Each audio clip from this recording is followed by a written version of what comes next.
High guys, welcome to my new blog. तर आज मी दाखवणार आहे की माझं डेलीचं रुटीन काय असतो. तर सध्या तुम्ही बघायला गेला तर सकाळचे वाजलेले आहेत 7:30. रुटीन हे की आज मी शॉप राहणार हॉटेलवर. थोडं तुम्हाला मधले मधले ब्लॉग दाखवणार कसं काय असतं ते डेलीचं, म्हणजे आपण काय करतो दिवसभरामध्ये ते मी तुम्हाला करणार आहे. तर ब्लॉगच्या मध्ये आहे ना खूप सारे स्क्रिप्ट पण येतील, त्यामुळे ते जरा आपण सेव्ह पण करूया मध्येच, कारण की पूर्ण व्हिडिओ काढता येणार नाही. तर पाऊस तर खूप आहे, रात्रभरापासून 9 वाजल्यापासून पाऊस आहे. काल रात्री 9 वाजल्यापासून ते अजूनपर्यंत पाऊसच आहे. तर रेनकोट वगैरे घालून बघूया तर मधलं शूट जमलं रस्त्याजवळचं जाताना. तर गाईज मध्ये व्हिडिओ काढता आला नाही, तर मग परत आपण चालू करूया ब्लॉग. तर आत्ता चाललेलो आहे रोहाला, म्हणजेच हॉटेलला. तर थोडं पावसाचं वातावरण दिसतोय आजूबाजूला, खूप असा पाऊस पडला आहे रात्रभर आणि सकाळी थोडा वेळ शांत राहिला आहे. तर बघूया, पुढेच कंटिन्यू करूया. थोडा मी स्पीडअप घेतो आहे गाईज. पुढे स्किप करून मी परत एकदा आलेलो आहे. तर आता सध्या म्हणजे मार्केट स्टार्ट होतो आहे. रोहा सिटी मोठी आहे, त्याच्यामुळे मार्केट ही खूपच बाहेर आहेत, म्हणजेच बोला तर 2-3 किलोमीटर अंतरावरती पसरलेलं आहे.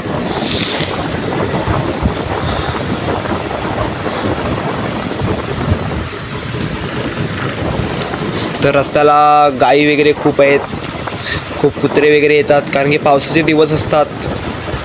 कुठेतरी बैलांना पण थोडंसं थंडावा पाहिजे म्हणून ते बाहेर निघतात, रस्त्यावर येतात.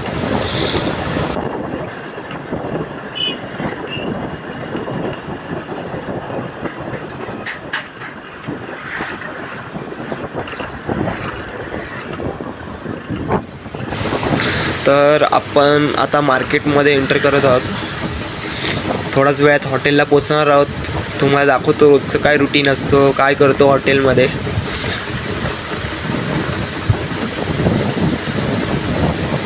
थोडं व्हिडिओ मी फास्ट घेतो आहे, कारण की तुम्हालाही कंटाळा नको यायला, म्हणून थोडं फास्ट घेतो आहे. व्हिडिओ स्किप करून परत एकदा चालू करतो.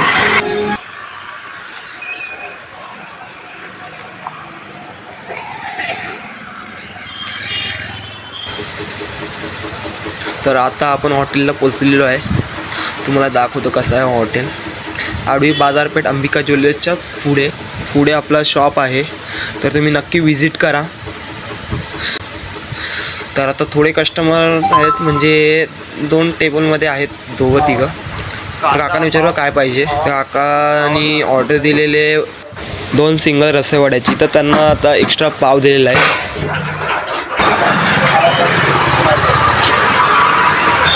तर थोडं बिलिंग पण करायचं होतं म्हणून काउंटरजवळ आलेलो. स्पेसिफिक तर बाहेर सगळं वातावरण एकदम थंड होतं पावसामुळे, आणि आमच्या हॉटेलला जास्त करून तर मिसळ, रस्सावडा, वडापाव असतात, कांदेपोहे असतात, म्हणजे सकाळचं जेवढं पण स्नॅक्स नाश्ता असतो ना ते सगळं अवेलेबल असतं. प्लस फरसाणामध्ये असतो, आणि असंही नाही, आपलं फरसाण आहे ना होममेड असतं. खूप सारे असे कस्टमर असतात जे सकाळी येतात तर दुपारी येतात काहीजणं.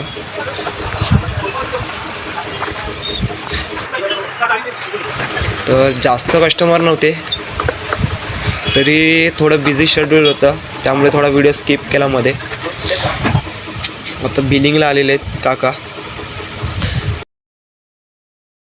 तसे काका पण दररोजचे आहेत.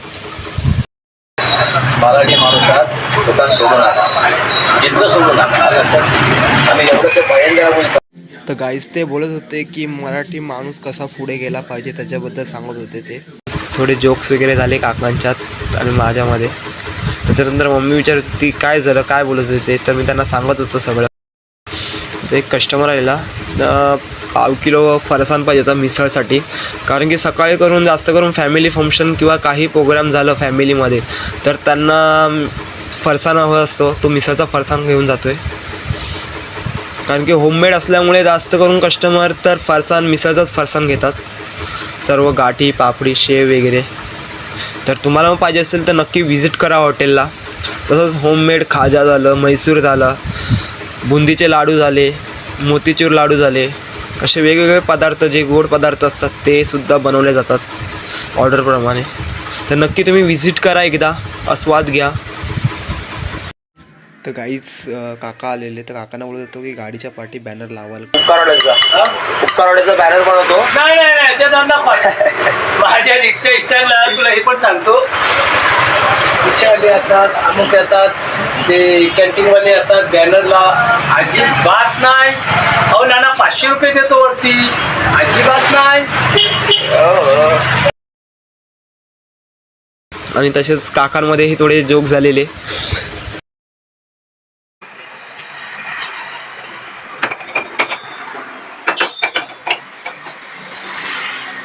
तर गाईज दुपारचे 2:30 वाजले, तर कोणीही कस्टमर नव्हते ना, म्हणून मग थोडं साफ वगैरे केले, ग्लास वगैरे लावले, पाणी भरून घेतले जारमध्ये.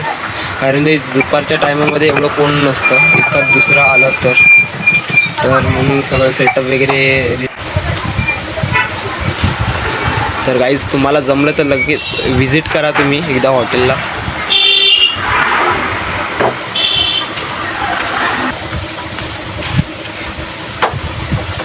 जे उरलेलं पाणी होतं ते जारमध्ये टाकलं, कारण की पाणी पण सेव्ह केलं पाहिजे. कारण की जारमध्ये थोडंसं पाणी उरलं तर आम्ही नक्की ते कंटेनरमध्ये टाकतो, त्याच्याने कस्टमरला हात धुवायला होतात त्या पाण्याने, म्हणजे तो यूज होतो परत एकदा.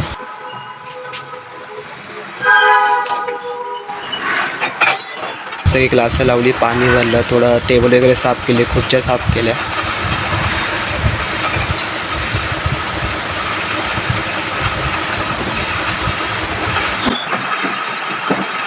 तर गाईज तितक्यात एक ऑर्डर आलेली 3 वडापावची. ते आपले रेग्युलर कस्टमर आहेत. तर 3 वडापाव झालेले आहेत रेडी, फ्राय करतात पप्पा. त्यांना पार्सल आहेत ते 3. तर पार्सल झालेले आहेत, त्याला पार्सल करून देतोय. दादाकडनं पैसेही घेतले, ते पैसे घेतले, त्याला सांगितलं. तर गाईज वाजलेले घड्यात वाजले 4:30. तर पप्पा आलेले आहेत, तर पप्पांना बोललो की मी आता निघतो घरी. तर गाईज आपण जाऊया घरी, पुढेच व्हिडिओ कंटिन्यू करूया, बघत राहा. तर गाईज गाडी घेतली, गाडी काढली. तर गाईज मार्केटमधून घेतली नाही व्हिडिओ, स्टार्टिंगला मध्ये स्किप केली, कारण की खूप मार्केटमध्ये गर्दी होती, त्यामुळे व्हिडिओ काढायला भेटला नाही.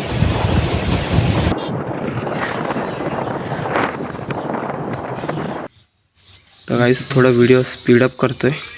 तर आता आलो आहे खारीची चौकी आहे.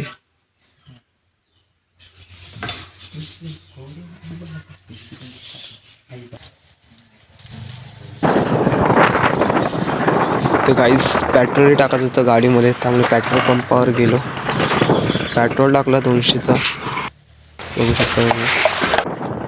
तर पुढे जातो. थोडे मध्ये अडथळे येतात, कारण की मध्येच जरा रस्ता खराब असल्यामुळे.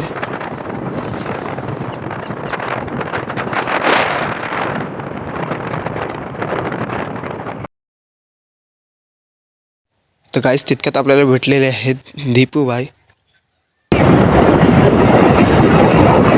कशासाठी गेलेला गाडीला?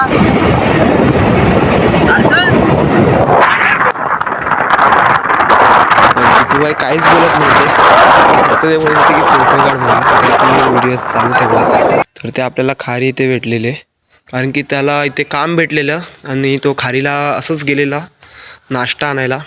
तर तो भेटला, कारण की संध्याकाळचे साधारणतः 4:45-5 वाजलेले. तर त्याला सोडलं, त्याचं काम चालू होतं. तर त्याला सोडून पुढे आलो, गावामध्ये टर्न मारली, कारण की थोडा कॅमेरा हलतोय गाईज, कारण की थोडे रस्ते खराब असल्यामुळे ना कॅमेरा वर खाली हलतोय व्हायब्रेटमध्ये. तर पुढे जाऊया.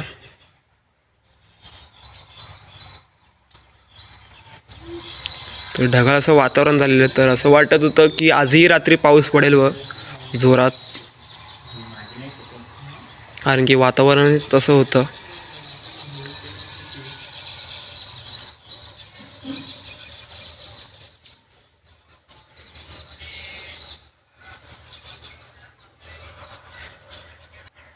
गाईज आता आपण घरी पोचलेलो आहे. तर गाईज ब्लॉग आवडला असेल तर लाईक करा, शेअर करा, सबस्क्राईब करा.